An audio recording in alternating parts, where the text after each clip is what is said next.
Throughout our adventures in the free Metroid Prime games, Samus has visited a total of 22 different worlds, areas, levels, whatever you want to call it. While we patiently wait for Prime 4 to add some new environments to the mix, I thought it'd be fun to rank all the locales we have seen so far. We're gonna start at the bottom and work our way up to the top. The first planet we're gonna visit is Dark Aether, which has the questionable honor of housing the worst level in the trilogy, being Dark Aether's Bog. This area feels like a complete chore to get through, being an incredibly slow-paced, poisonous environment with dreary colors that make for an area I always hate revisiting in Prime 2. Generally speaking, I am not a fan of Dark Aether. I don't really find it creepy or eerie as it's probably intended to feel, just boring and void of character. And since the layout is constantly recycled from the regular Aether, it's not like the Dark World can surprise you either. While Dark Aether's Bog is definitely the worst offender, the rest are not much better, as we can see with the second worst pick being Dark Aether Wastes. While it's at least not as slow paced as Dark Aether's Bog, Dark Aether Wastes is a darker version of an already uninteresting area and is really not as threatening as the aesthetic suggests, being low on serious danger. It's a slight step up, but not by much. And we stay on Dark Aether as Sky Temple and the grounds around it are next, meaning for me the three worst areas in the Metroid Prime series are all Dark Worlds. This endgame area is less annoying or offensive than the two previous picks, but it does come down to a whole lot of nothing. Just like Aether Wastes, Temple Grounds is another uninteresting area, which again means a poor dark variant as well. The grounds around the temple are mediocre, but I think the Sky Temple itself is the biggest problem here. It's easily the worst final area of the Prime series, arguably even the entire Metroid series as a whole in my opinion. It's nothing more than a welcome hall, a boss arena and a wall jump section, which I am pretty bad at in Prime 2 for some reason, so I hated this unnecessary decision. Emperor Ing deserved better. Then we go from Dark Aether to Light Aether, as Aether Wastes is my next pick. I briefly touched on it already, but out of all the many comparable worlds in the Metroid Prime series, this area's design feels the least inspired. It feels almost like a Diet Chozo ruins, but instead of mysterious desert ruins, this is more like an arid construction site. Ever so slightly better are the temple grounds, mostly because I like the general vibe of the Great Temple itself. This area does make a great first impression, with the Dark Troopers attack, but the more you revisit, the more annoying the temple grounds become. And considering you have to constantly go back here, that definitely counts up. Alright, enough bashing on Prime 2 for now, I promise I like the game. Let's focus on another introductory level, being the GFS Olympus from Prime 3. From the get-go, this ship makes clear this is a completely different approach to the standard Metroid gameplay, as it's pretty heavy on dialogue and characterization and low on the where the hell did I end up factor. That said, I enjoy Prime 3's approach, and as such, don't really mind the Olympus. It's nothing spectacular, but it does its job decently enough and most importantly doesn't overstay its welcome. That said, there's not a lot going on here, so I can't put it much higher than this. We have one more area of Dark Aether to cover and that's gonna slot in right here, being Ing Hive. It's the best rendition of an idea I don't love, but Ing Hive is pretty decent overall, mostly because it's based on a really solid Light Aether area. One thing that always bothered me though is the name. Ing Hive suggests you're gonna go into the belly of the beast, the creepy, eerie home of these dark creatures that have been tormenting you all game. But instead, it's a high-tech lab, with a boss that's not some twisted ink creature, but a mechanical robot they stole from the Luminov. Tonally, that has always felt off for me. Back to Prime 3 now for number 15, Norion's Sector 0. While I think it succeeds at what it sets out to do, Norion is not exactly the most ambitious or creative locale we've seen in the series, being a pretty average military base all things considered. The battle with Meta Ridley is a cool set piece, albeit a little janky from a gameplay perspective, but the overall area is too short to make any real impact. And then we arrive at the worst area of the original Metroid Prime, being Magmoor Caverns. The best thing about this place is the music, the rest is just meh. Ironically enough, Magmoor feels a little undercooked, consisting of a few too many hallways and too little room for exploration. It leads to an area that feels more like a mandatory route you have to take, rather than a place you actually want to explore.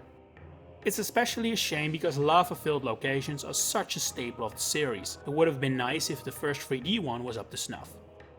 And speaking of first 3D levels, the Frigate Orpheon is up next. Another short but sweet spaceship, this iconic location sets the tone of the game and honestly the entire series incredibly well. Especially when you're new, the Orpheon makes you extremely uncomfortable with all the detailed information on how the resident space pirates met their end as cherry on top. We go from the start of the game all the way to the end, as the impact crater is up next. The atmosphere of this area is just stellar. It feels so incredibly alien and unnerving as a result. It's the first area of the Prime Trilogy where it truly feels you don't belong. The climb up to Metroid Prime with the Fission Metroids suits this perfectly, although it is more annoying than eerie trying to get back after a game over. That, plus the short length, means it will have to settle for the 12th spot. And for number 11 we take the elevator back up to Talon Overworld. Just like Temple Grounds, you have to constantly revisit this of course, but unlike Temple Grounds, traversing this is actually fun. It's a way more lively and engaging atmosphere, which is not unimportant for an area you see so often. It does lack true substance and identity for me to put it higher up the list, but for what's basically a simple hub area, it's worthy of praise. The top 10 starts here, with Torvus Bog claiming the spot. Just like its dark variant, Torvus Bog is definitely guilty of too much water, which makes for slow traversal. That said, I did enjoy my stay here, even if it did feel like it went on for a tad too long. It's an interesting environment, being a mix of industrial sites and untamed nature, which is a theme I usually enjoy. If the bog was more of the surface level area and less of the submerged one, it would probably have scored even higher, but what happens underground has definitely cost this world some points. Next up are the phase-on mines of Talon 4, the most difficult part of the game I'd say. It's a great area though, with a nice balance between different environments and the creepy phase-on covered level 3 at its endpoint. Only one point of critique, and I think we all know what it is: one more save station would have been nice.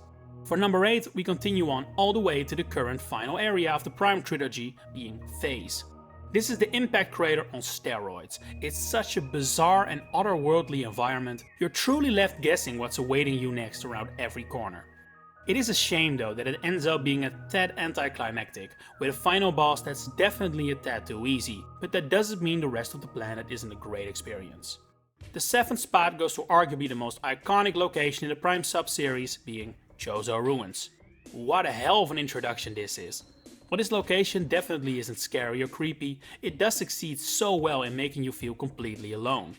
In these abandoned ruins is just you, some space bugs and old Chozo technology, and that makes for a fantastic first impression. While I would love to put this area higher on the list, I'm afraid I can't, and that's all because of the Chozo ghosts. The first time fighting them is spectacular and a true wow moment, but they go from creepy and intimidating to annoying pests real quick. After all, they're not really difficult once you have the necessary visors, but you still have to make constant 10-minute stops every few rooms to inevitably beat them. At number 6 we find Brio, what feels like the true first planet of Prime 3. This world is a masterclass in not overstaying your welcome. It's basically a jungle, ruins, lava and ice world in one, with all areas being just long enough to be substantial, but not too long to drum up feelings of familiarity. Maybe it's just my terrible attention span, but I really like this approach. Another big plus is the lore of this world. It's one of the best in the entire series in my opinion. I might do a video about it in the future, so I won't dive into it further here, but it's something special. That said, the reason Brio doesn't make the top 5 is the lack of the wow factor. This area is really good at being a culmination of a traditional Metroid world, but the areas coming up are something extraordinary, which I think Brio comes just short of. So who does make the top 5 then? Well, in the 5th spot it's Pirate Homeworld from the same game. First of all, let me just say how cool this area is as a general theme. We haven't fought the space pirates at their turf since Zebes, so to now finally face them on a home planet again, in 3D even, is a treat. I also like the idea of acid rain pouring down, it fits the environment, and the general feeling of infiltrating a base instead of exploring an abandoned location as is usual in the series is a nice change of pace. The 4th position goes to Valhalla. Every room in this place is haunting. It combines the feeling of impending doom with the feeling of being alone Pirate Homeworld doesn't have. The way this area handles the mandatory item collecting is also a great step up from the awful hunts of the first 2 games, as even the first time playing I found it generally doable to estimate which doors were mandatory and which were not. The ship also takes from the frigate Orpheon, with the return of the How They Died scans, further helping to solidify the eerie atmosphere of Valhalla. Now we begin the top 3, with the best area of Metroid Prime 3 being Skytown. Now, generally speaking, I am not a fan of the steampunk aesthetic, but for some reason this area just does it for me. It's so out of left field, so uncharacteristic for Metroid really, and that's what makes it so awesome. Not in a million years did I expect this when I first clicked on Elysia, but I was blown away as soon as I started exploring it. The robots are such fun enemies, the lore of the world is really interesting, and the ziplines are great. Mostly the first time around, but still. There's also a very unique tower defense boss battle, although it is kinda easy when you know what they want you to do. Another surprising highlight here is the Xeno Research Labs. It throws the established brightness of the area on its head completely, introducing a lab that borders on horror. The encased phase-on Metroids are eerie enough, but when you find the energy cell and realize what taking it out is going to do, it's a chilling moment, in the world where you least expect it. That's a sign of a fantastic area right there. The silver medal goes to the best area of Metroid Prime 2, the Sanctuary Fortress. I've been critical of Prime 2's locales in this video, and while I definitely believe it has the overall worst world quality of the trilogy, Sanctuary Fortress is fantastic. From the moment I first entered this place, I loved it, and that feeling didn't go away. This is once again an area I didn't expect to find here, with an atmosphere that's very strong on technological and digital inspirations. The enemies in this area are some of my favorites, ranging from the cool fighter robots to the rest bit and its awesome attack of forcing Samus to reboot her power suit. If I may add a critical note to what's otherwise a fantastic world, the lore of this area is particularly weak, with a few unnecessary inconsistencies and logical fallacies. But that's for another day. For now, Sanctuary Fortress is the second best world in the Metroid Prime trilogy. But there can only be one winner, and that's the best area of the original Prime game, being Phendrana Drifts. The moment you first enter Phendrana shorelines is one of my most precious Metroid memories, the first moment I truly realized how amazing this game was. For some reason, this area just made it click for me. The music is top notch and the environment is a perfect balance between weirdly relaxing but also seriously threatening, with for example the She-Goths, the first enemies you encounter that are truly intimidating. But we also can talk about this world without mentioning Glacier 1, the space pirate facility found here. The moment the lights go out and you have to rely solely on the thermal visor is one of Prime's best moments, adding another feather in this area's cap. It all accumulates into what I would consider the best world of the Metroid Prime trilogy, the true standout of the series. Thank you so much if you made it this far, and if you enjoyed it, please consider liking this video and subscribing to the channel to stay notified of all my other Metroid videos coming up. Thanks for watching and enjoy the rest of your day.